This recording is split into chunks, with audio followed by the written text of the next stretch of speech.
Copper Basin. Today is going to be the start of a series over the next few days, so stay tuned to figure out what's going to be going on with that.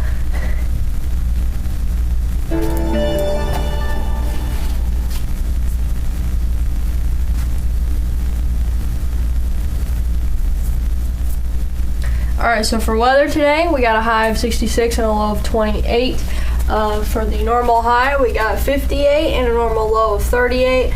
And the record set in 2000 was 79, and in 1967 it was 13 degrees. The sunrise this morning was at 7:15, and the sunset will be at 6:33 later tonight. Also, all this precipitation stuff, I haven't been paying attention, but there it is. For those of you who are interested, I certainly am not. For the hour-by-hour forecast, we got, it's going to be mostly clear today, and the temperatures are going to be rising as the day progresses up until 4 p.m. It's going to be at 71, and then it's going to drop back down, but it's still going to stay in the 60s, so it's not going to be too cold. It's actually going to be pretty warm compared to what we were seeing a little bit earlier. But allergy forecast is the same. Nothing's changed. I'm not saying I want this stuff to be higher because I know allergies are terrible, but it'd be nice to change things up a little bit. Anyways, for the weekly, we got rain on Thursday, 30% chance, so it's still probably not going to happen, but just be prepared just in case. And temperatures are going to be in the 60s, and then it's going to drop down to those 50s on Sunday and Monday of next week. But for this week, we got temperatures up in the 60s. So that's it for weather. Looking like we might actually have a full week of school finally. It's about time. That's about it for weather. We're just going to go right into sports for today. Our basketball team, to my knowledge, they lost the last game, but it's not all sad because I was told that we are like 4th place in the district, which is quite the achievement. So congratulations to our basketball team for that. And for middle school volleyball, there is a tournament beginning on Saturday, so a bunch of important games coming up. Hopefully we win. So good luck to our middle school volleyball team for that.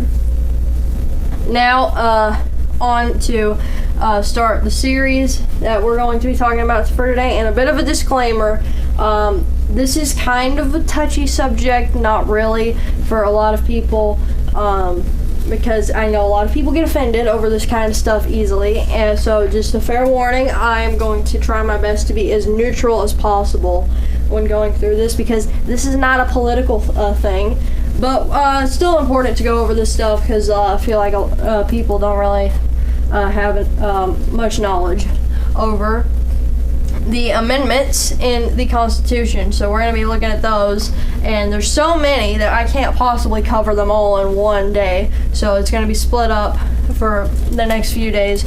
We're going to be talking about the amendments, and just so you know what you're allowed to do and what you're not allowed to do. So first off, the First Amendment, which is the freedom of religion, speech, press, assembly, and petition, is the title of it.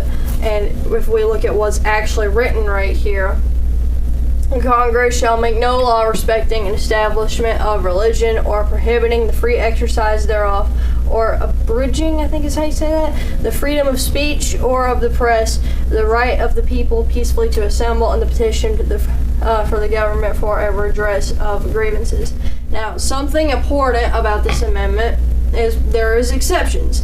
You cannot run into a public place and make violent threats. That is not what freedom of speech is.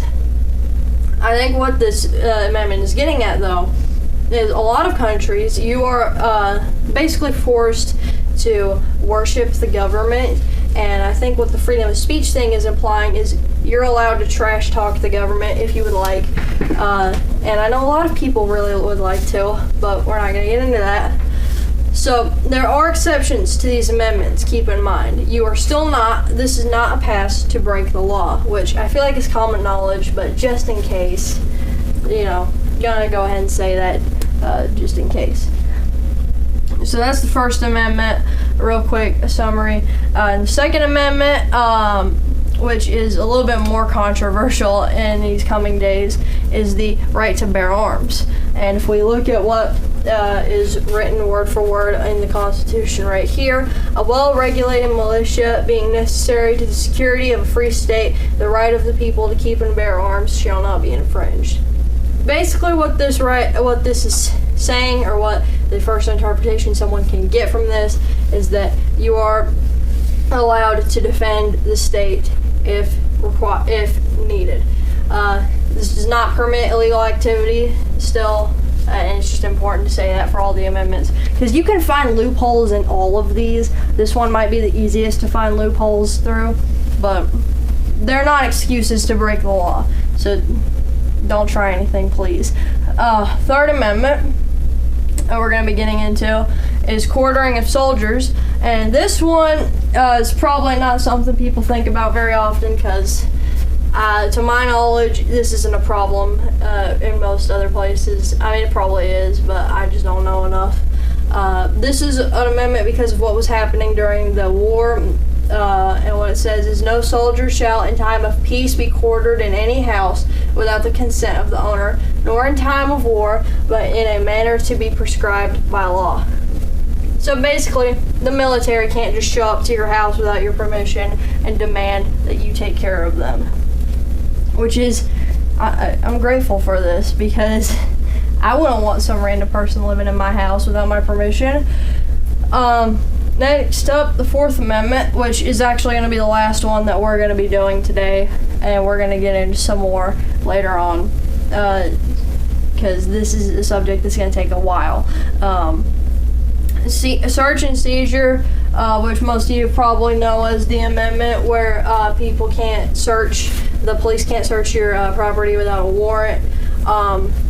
And it says, the right of the people to be secure in their persons, houses, papers, and effects against unreasonable searches and seizures shall not be violated, and no warrants shall issue but upon probable cause supported by oath or affirmation, and particularly describing the place to be searched and the persons or things to be seized. So basically, the cops can't search your house or your car or something without a good reason. If they have a good reason, they're fully allowed to, though. And if they have a warrant. It's very important they have a warrant. So if you get pulled over by a cop and they want to search your car, ask if they have a warrant. Because if they don't and they search your car anyway, they're breaking this amendment.